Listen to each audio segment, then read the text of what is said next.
Bienvenue dans mon podcast quotidien de science-fiction, où chaque jour je vous emmène dans des mondes extraordinaires, où nous explorerons des œuvres littéraires, racontant des histoires fascinantes qui ont été écrites tout au long de notre histoire.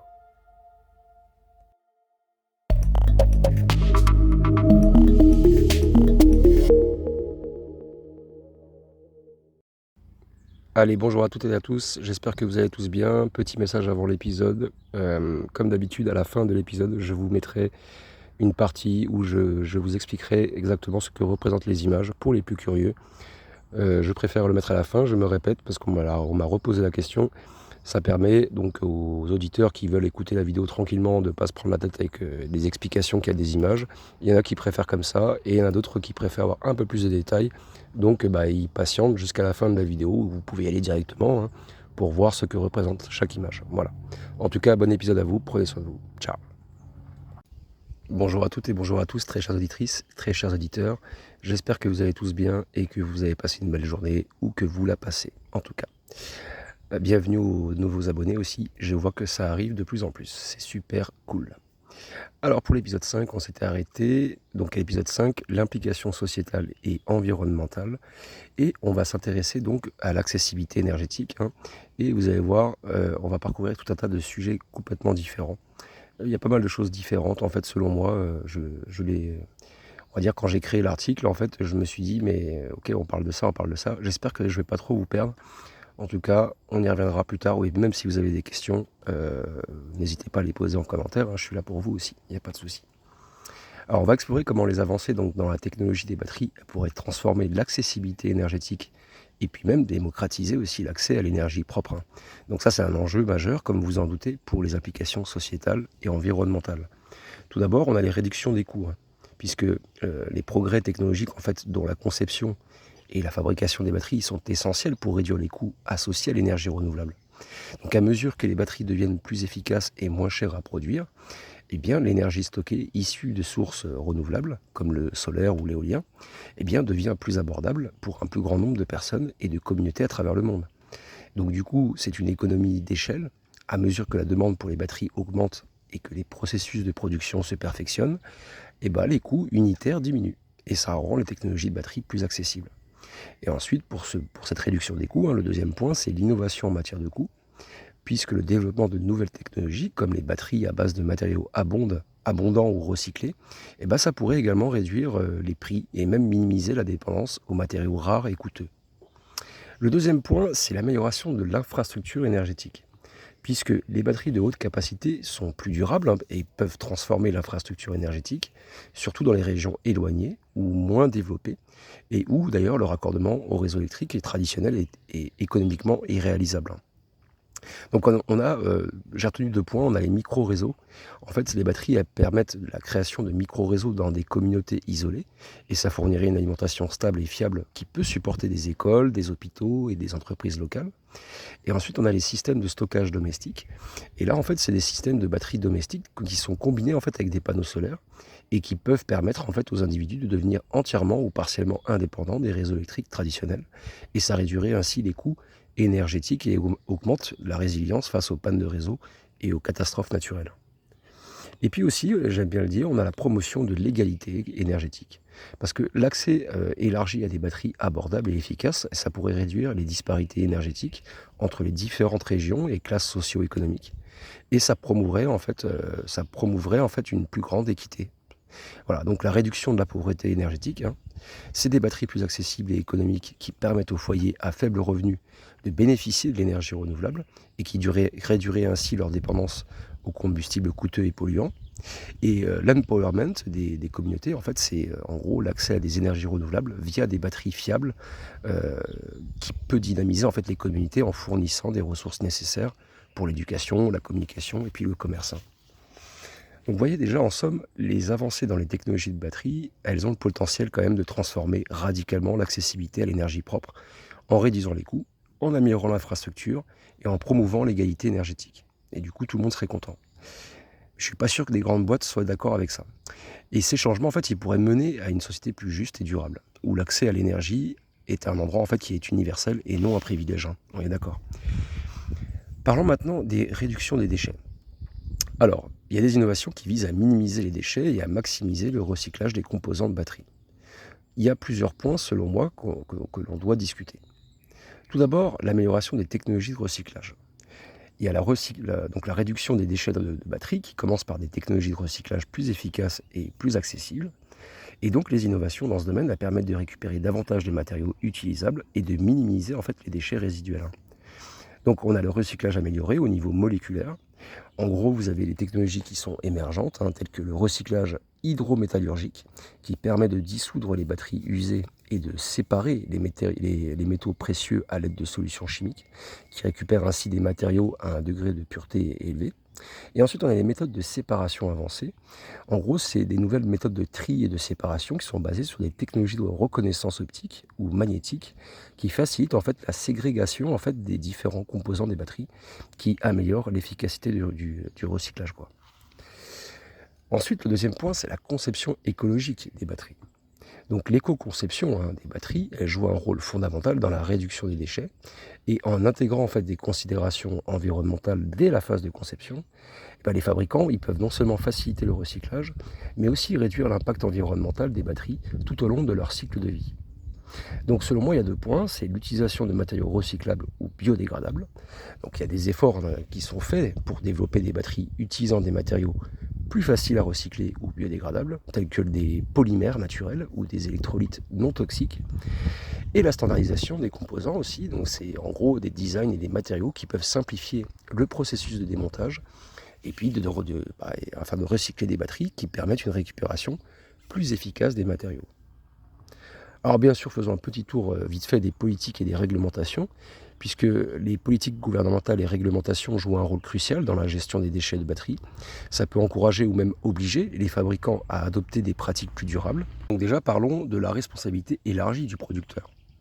En gros, il y aurait des législations qui obligeraient les fabricants de batteries à être responsables de la collecte et du recyclage de leurs produits après usage, et ça pourrait les inciter, ces derniers, à concevoir des produits plus durables et facilement recyclables. Et ensuite, l'incitation pour le recyclage. En gros, vous avez des subventions, des crédits d'impôt ou d'autres mesures incitatives qui peuvent encourager les entreprises et les consommateurs à recycler les batteries, qui réduiraient ainsi la quantité de déchets produits. Faisons un point sur la sensibilisation et l'éducation. Donc la sensibilisation du public et l'éducation sur l'importance du recyclage des batteries sont essentielles en fait, hein, pour assurer la participation active de la société dans les processus de recyclage. Donc il y a des campagnes d'information, hein, des campagnes publiques quoi, en gros, et des campagnes éducatives qui peuvent informer les consommateurs sur les moyens de recycler les batteries et sur les impacts environnementaux des déchets des batteries. Et aussi, vous avez les programmes de retour. En gros, vous encouragez la mise en place de programmes de retour où les consommateurs peuvent facilement retourner leurs batteries usées pour le recyclage. Vous voyez, ces stratégies, en fait, ça vise à créer en fait un écosystème où les déchets de batterie sont minimisés et où chaque composant est valorisé au maximum de son potentiel recyclable, hein, et ça mène vers un avenir plus durable et respectueux de l'environnement. Mais encore faut-il que les gouvernements ou les entreprises privées fassent un effort aussi, puisque oui, certes, il y a des entreprises privées qui le font, mais j'ai pas l'impression que que l'effort soit le même que ce que on nous demande en tant que petits citoyens, quoi. Voilà. Pour cet épisode-ci, en tout cas, on en a fini. Je pense que si vous le souhaitez, pour les plus curieux, je pourrais vous faire des illustrations, donc une description des illustrations juste après, pour les plus curieux, pour que vous en sachiez un peu plus sur ce que je vous montre en images. Et le prochain épisode, on fera donc une conclusion, hein, si vous voulez, un résumé des points clés qu'on a déjà parlé, et histoire de voir un petit peu si vous avez bien compris tout ce que je vous ai un petit peu appris, quoi, entre guillemets, ou apporté comme information. Et on parlera donc pour le prochain épisode donc, de cette conclusion, mais aussi on fera en gros des questions et discussions. Donc en gros, pour être plus précis, on va parler de 5 points intéressants selon moi, et on va se poser des questions sur ces 5 points. Donc il y aura 2 questions par point. Donc ça vous fait pas mal de choses, et après, une fois qu'on aura en gros posé les questions ensemble, eh bien je vais y répondre selon moi, hein, selon mon avis, mais je vais y répondre à la fin. Ça veut dire qu'en gros, vous aurez le temps vous-même de prendre le temps de mettre sur pause et d'y réfléchir, d'écrire un peu vos idées, vos informations que vous pourriez apporter. Et moi, à la fin, je ferai donc un retour et on verra si ça coïncide ou pas, ou si c'est à peu près la même chose ou pas. Mais vous allez voir, ça va être un petit peu interactif, éducatif, ça va être sympa. Voilà, en attendant, je vous souhaite une très belle journée, une très belle soirée. Prenez soin de vous et à très bientôt pour un prochain épisode. Ciao, ciao. Allez, pour les plus curieux, c'est parti. On va commencer donc une description complète des images que je vous ai envoyées tout au long de cet épisode. Donc là, sur cette image-là, vous avez donc une biobatterie dans un cadre de laboratoire qui illustre en fait des composants tels que des enzymes, des bactéries et des substrats organiques. Donc l'image, en fait, elle met en lumière le processus de conversion de l'énergie chimique en énergie électrique via des processus biochimiques naturels et avec des scientifiques qui observent et testent la biobatterie. Et ça souligne un peu la production d'énergie propre, vous voyez, et renouvelable, avec ses applications potentielles dans les technologies à faible émission de carbone. Allez, pour la prochaine image, donc là vous avez qui est selon moi en haute définition, ça dépeint un peu l'utilisation des biobatteries dans des dispositifs médicaux. Et ça montre une biobatterie en fait qui est intégrée à un stimulateur cardiaque qui est implanté dans le corps humain. Et l'image, en fait, vous voyez, elle met en évidence la capacité de la biobatterie à utiliser le glucose du flux sanguin pour générer de l'électricité. Et ça assure donc le fonctionnement continu de l'appareil. Et elle montre une vue, en fait, d'ailleurs, en coupe transversale du stimulateur cardiaque dans le corps. Et ça souligne la conception compacte et la compatibilité biologique de la biobatterie. Passons à cette autre image. Donc là, on voit en gros un paysage futuriste qui montre une biobatterie qui alimente une station de surveillance environnementale à distance. Elle est située dans un cadre forestier. Et cette petite station écologique, elle utilise des biobatteries pour faire fonctionner des capteurs et des équipements de communication. Donc l'image met un peu en évidence le rôle de la biobatterie dans l'utilisation des matériaux biologiques locaux pour l'énergie, tels que les sucres végétaux, et ça souligne la durabilité et l'impact environnemental minimal. Ensuite, parlons de cette image. C'est une illustration, si vous voulez, qui est bien détaillée, je pense, qui montre des biobatteries qui sont intégrées dans des appareils électroniques portables, comme des smartphones ou des ordinateurs portables. Et ça met en fait en avant l'intégration des biobatteries dans ces dispositifs. Ça illustre comment elles tirent leur énergie de composés organiques, tels que les sucres, et elle inclut des éléments visuels qui soulignent en fait l'aspect écologique et l'efficacité des biobatteries, tels que les indicateurs de faible émission, et puis aussi l'utilisation d'énergie renouvelable. Passons à cette image-là. En gros, c'est une illustration assez dynamique qui montre l'impact des biobatteries dans l'alimentation des véhicules électriques, avec un accent sur les transports publics urbains, tels que les bus et les trams. Et c'est un paysage urbain où ces véhicules fonctionnent efficacement grâce aux biobatteries. Ça met en évidence la réduction de la pollution urbaine et l'amélioration du transport public qui est propre. Et c'est des indices visuels de la technologie des biobatteries, tels que les indicateurs de flux d'énergie visibles et des panneaux signalant les avantages environnementaux sur les véhicules qui sont inclus. Et donc le cadre, vous voyez, il est un peu vibrant et futuriste, c'est cool quoi, moi j'aime bien. Ensuite, on a une autre illustration qui est, on va dire, visionnaire d'une installation d'agriculture urbaine et futuriste qui est alimentée par des biobatteries. Et ça montre des serres et des fermes verticales qui prospèrent grâce à l'énergie durable. Et l'image met en évidence les biobatteries comme source d'énergie clé, avec des représentations visuelles du flux d'énergie des déchets organiques vers la batterie, ou les batteries, puis vers les systèmes agricoles. Et donc ça inclut des plantes luxuriantes, vous voyez, des systèmes hydroponiques avancés et un éclairage éco-énergétique. Donc ça souligne un peu l'intégration de l'agriculture et de l'énergie propre. Parlons de celle-ci maintenant. Elle montre en fait un système de maison intelligente qui est alimenté par des biobatteries. Et l'image en fait elle présente une maison moderne qui est équipée de divers appareils intelligents, tout en fonctionnant efficacement grâce à la technologie des biobatteries. Elle met en avant l'intégration des biobatteries dans les appareils ménagers, les systèmes d'automatisation domestique et les systèmes de gestion de l'énergie. Donc ça démontre un peu comment elle contribue à l'efficacité énergétique et sa durabilité aussi. Donc c'est un peu un visuel d'une famille qui interagit avec la technologie, qui est inclus dans la maison et qui souligne un mode de vie amélioré par des solutions énergétiques écologiques. Passons à la suivante. En gros, c'est un pôle de transport futuriste, alimenté par des biobatteries aussi, qui montre des bus, des trains et des véhicules personnels, tout électriques et alimentés par de l'énergie bio. Ça met en évidence le système énergétique qui est intégré, du hub où les batteries bio stockent et distribuent l'énergie renouvelable de manière efficace. Ça inclut des éléments visuels qui dépeignent le flux de bioénergie des unités de stockage vers les véhicules, Et ça souligne un environnement très propre et sans émissions. Passons à la suivante. Là, c'est une illustration un peu visionnaire aussi, si vous voulez, d'un réseau énergétique mondial qui est alimenté par des biobatteries. Ça montre en fait une carte du monde avec des nœuds énergétiques interconnectés et ça met en évidence l'intégration transparente des biobatteries à travers les continents. Donc ça alimente les villes, les industries et les maisons avec de l'énergie renouvelable. Ça inclut des effets visuels, comme vous pouvez le constater, qui soulignent l'efficacité et la durabilité du réseau, tels que des symboles d'énergie verte et des lignes de flux de données entre les nœuds. Passons à la suivante. Là, c'est un centre de recherche qui est alimenté par des biobatteries, qui est axé sur le développement de technologies durables. Ça montre un bâtiment qui a l'architecture moderne, qui utilise des biobatteries pour faire fonctionner des laboratoires et des ateliers technologiques. Et ça met en évidence les aspects technologiques de l'installation, tels que les toits verts, les panneaux solaires et les unités de stockage d'énergie bio.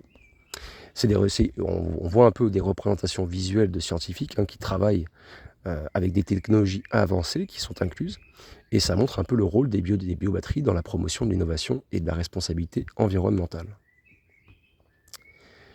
Passons à la suivante. Donc c'est une illustration futuriste d'une ville intelligente qui est alimentée par des biobatteries. Ça offre une vue aérienne large du paysage urbain avec diverses applications de biobatteries visibles. Alors l'image elle met en fait en évidence des bâtiments, des systèmes de transport public et un éclairage de rue qui fonctionnent tous à l'énergie bio. Et ça inclut des visuels d'espaces verts, des zones piétonnes, des zones communautaires actives, et ça souligne l'intégration de l'énergie durable dans la vie urbaine quotidienne. Donc ça transmet un peu un mélange harmonieux de technologie et de nature, et ça promeut en fait une vision du développement urbain écologique, que je trouve magnifique. Ensuite, en début de vidéo, je vous ai montré 2 autres photos qui sont fortes de qualité. En gros, selon moi, c'est assez époustouflant. Ça pourrait être une batterie de l'an 2124. En fait, ça met en avant un design et une technologie qui est révolutionnaire. Cette batterie, en fait, elle utilise des matériaux ultra avancés, comme le graphène et les nanotubes. Et comme vous pouvez le constater, il a un boîtier transparent et élégant qui révèle en fait un réseau complexe de cellules énergétiques et de conduits lumineux. L'intégration des technologies d'énergie quantique et de fusion est mise en évidence dans ces photos. Ça montre des indicateurs de gestion de l'énergie qui sont super efficaces et de stockage de haute capacité. Donc là, vous voyez que c'est un cadre un peu dynamique et extrêmement futuriste.